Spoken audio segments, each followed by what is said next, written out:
வணக்கம். இது news first prime time sunrise. அனைவருக்கும் இனிய காலை வணக்கங்கள். நீங்கள் இணைந்து கொள்வது பிரைம் டைம் சன்ரைஸ் காலை நேர பிரதான செய்திகளுடன். இன்று ஆகஸ்ட் மாதம் 25ஆம் தேதி, வாரத்தின் முதல் நாள், திங்கட்கிழமை. மனதிற்கும் இந்த நாள் அனைவருக்கும் மகிழ்ச்சி பொங்கும் நாளாக அமைய வேண்டும் என்று நியூஸ் ஃபர்ஸ்டின் சார்பாக வாழ்த்துக்களை தெரிவித்துக் கொள்கின்றோம். காலை நேர பிரதான செய்திகளில் முதலில் தலைப்புச் செய்திகள். ஊவா மாகாண சபை தேர்தலில் தபால் மூல வாக்குச்சீட்டுகள் தபால் திணைக்களத்திடம் இன்று ஒப்படைப்பு. கட்டுப்பாட்டு விலைக்கு அதிகமாக அரிசியை விற்பனை செய்த வர்த்தகர்களுக்கு எதிராக சட்ட நடவடிக்கை. சிரியாவில் சிறைப்பிடிக்கப்பட்ட அமெரிக்க பத்திரிகையாளர் 2 ஆண்டுகளுக்கு பின்னர் விடுதலை.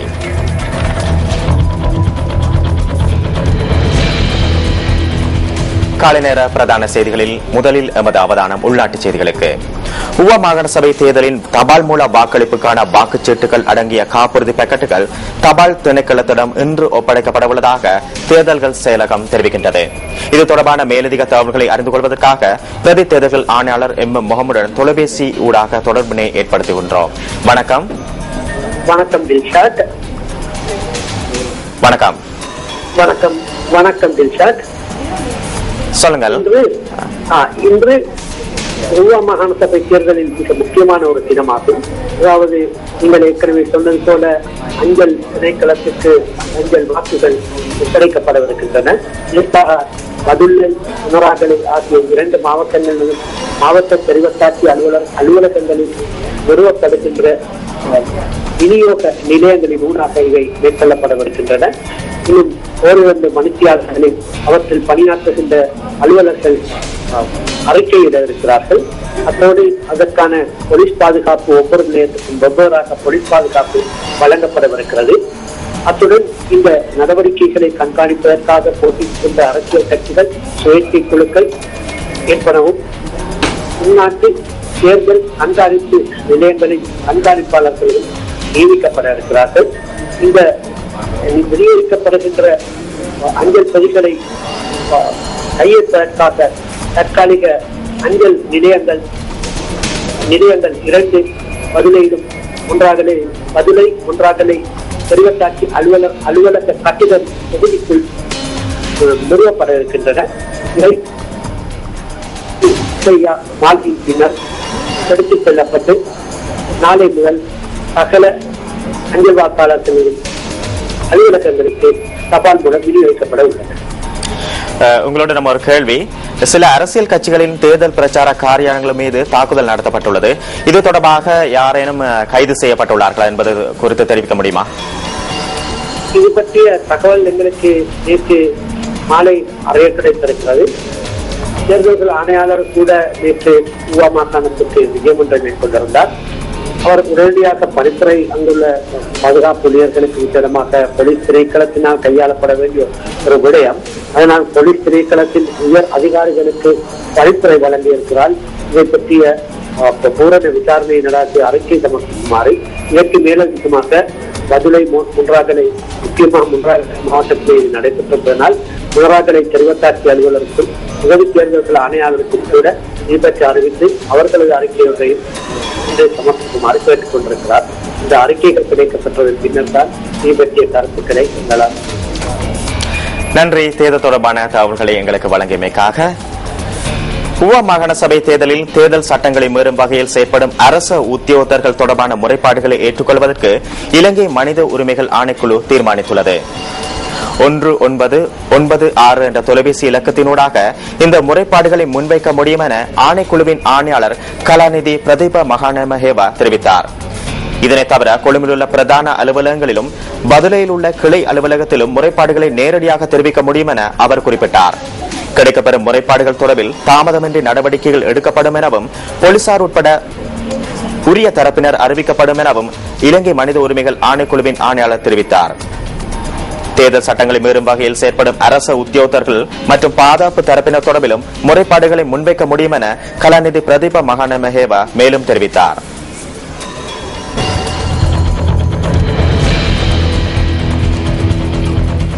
கட்டுப்பாட்டு விலைக்கு அதிகமாக அரிசியை விற்பனை செய்த 400 வர்த்தகர்களுக்கு எதிராக சட்ட நடவடிக்கை எடுக்கப்பட்டுள்ளதாக நுகர்வோர் அதிகார சபை தெரிவித்துள்ளது. கட்டுப்பாட்டு விலைக்கு அதிகமாக அரிசியை விற்பனை செய்யும் வர்த்தக நிலையங்களை கண்டறியும் பொருட்டு அண்மையில் சுமார் 1500 வர்த்தக நிலையங்கள் சோதனைக்குட்படுத்தப்பட்டதாக நுகர்வோர் அதிகார சபையின் பணிப்பாளர் நாயகம் JAM டக்ளஸ் தெரிவித்தார். கட்டுப்பாட்டு விலைக்கு அதிகமாக அரிசியை விற்பனை செய்யும் வர்த்தக நிலையங்களை கண்டறியும் வகையில் தொடர்ச்சியாக தேடுதல் நடவடிக்கைகள் மேற்கொள்ளப்படவுள்ளதாக அவர் குறிப்பிட்டார். இதேவேளை கடந்த ஏப்ரல் மாதம் 9ஆம் தேதி முதல் நள்ளிரவு முதல் அரிசிக்கு அரசாங்கத்தினால் கட்டுப்பாட்டு விலை நிர்ணயிக்கப்பட்டிருந்தது. இதன் அடிப்படையில் கல் நீக்கப்பட்ட 1 கிலோகிராம் சம்பா அரிசி 77 ரூபாவாகவும், வெள்ளை நாட்டரிசி 68 ரூபாவாகவும், சிவப்பு நாட்டரிசி மற்றும் வெள்ளை அரிசி 1 கிலோகிராம் 66 ரூபாவாகவும், சிவப்பரிசி 1 கிலோகிராம் 60 ரூபாவாகவும் கட்டுப்பாட்டு விலை நிர்ணயிக்கப்பட்டது. இந்த கட்டுப்பாட்டு விலையை விட கூடிய விலைக்கு அரிசி விற்பனை செய்யப்படுவதாக நுகர்வோர் குற்றம் சாட்டுகின்றனர். கட்டுப்பாட்டு விலையை விட அதிக விலைக்கு விற்பனை செய்ய வர்த்தகர்கள் தொடர்பில் 0771088922 என்ற தொலைபேசி இலக்கத்தின் முறைப்பாடுகளை பதிவு செய்யுமாறு நுகர்வோர் அதிகார சபையின் பணிப்பாளர் நாயகம் JAM டக்ளஸ் குறிப்பிட்டார்.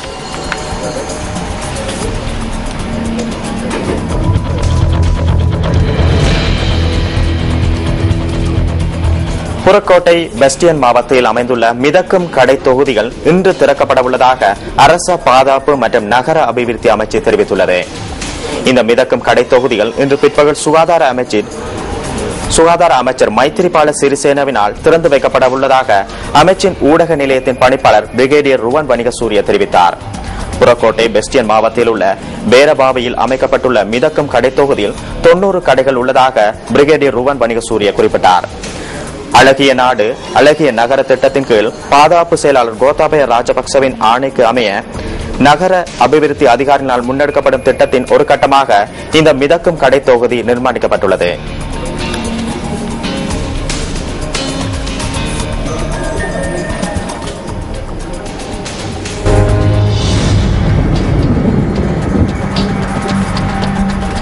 நாட்டின் பல பகுதிகளிலும் மழையுடன் கூடிய வானிலை நிலவுகின்றது. இன்று நாட்டில் எவ்வாறான காலநிலை காணப்படும் என்பது தொடர்பான தகவல்களை அறிந்து கொள்வதற்காக வளிமண்டலவியல் திணைக்களத்தின் வானிலை அதிகாரி முகமது சாலிஹனுடன் நாம் நேரடியாக தொடர்பினை ஏற்படுத்துகின்றோம். வணக்கம். வணக்கம் டில் சார். மத்திய சப்ரகமுக மேல் மாகாணங்களிலும் காலி மாத்தறை மாவட்டங்களிலும் சிறிதளவு மழை பெய்யக்கூடும். பிற்பகல் அல்லது மாலை வேளைகளில் கிழக்கு ஊவா மாகாணங்களின் சில இடங்களில் இடியுடன் கூடிய மழை விருத்தி அடையக்கூடும். இடியுடன் கூடிய மழை பெய்கின்ற வேளைகளில் தற்காலிகமாக பலத்த காற்று மின்னல் தாக்கங்களும் ஏற்படக்கூடும். மின்னல் தாக்கங்களினால் ஏற்படக்கூடிய இழப்புகளை தவிர்த்துக் கொள்ளுமாறு பொதுமக்கள் கேட்டுக் கொள்ளப்படுகின்றனர். கடற்பிராந்தியங்களை பார்க்கின்ற போது நாட்டை சூழவுள்ள கடற்பிராந்தியங்களில் சிறிதளவு மழை பெய்யலாம். காற்று மணித்தியாலத்துக்கு 20 முதல் 40 கிலோமீட்டர் வேகத்தில் தென்மேற்கு திசையிலிருந்து வீசும். மன்னார் தொடக்கம் காங்கேசன் துறை வரையான கரையோரத்துக்கு அப்பால் உள்ள கடற்பிரதேசங்களிலும், அத்துடன் ஹம்பாந்தோட்டை தொடக்கம் பொத்துவில் வரையான கரையோரத்துக்கு அப்பால் உள்ள கடற்பிரதேசங்களிலும் காற்றின் வேகம் சில சமயங்களில் மணித்தியாலத்துக்கு 50 கிலோமீட்டராக அதிகரித்து வீசும் வேளைகளில் குறிப்பிட்ட கடற்பிரதேசங்கள் சற்று கொந்தளிப்பாகவும் காணப்படும். நன்றி அந்த வானிலை தொடர்பான தகவல்களுக்கு. இத்துடன் பிரைம் டைம் சன்ரைஸ் காலை நேர பிரதான செய்தி நிறைவு பெறுகிறது. www.newsfirst.lk Feedback at newsfirst.lk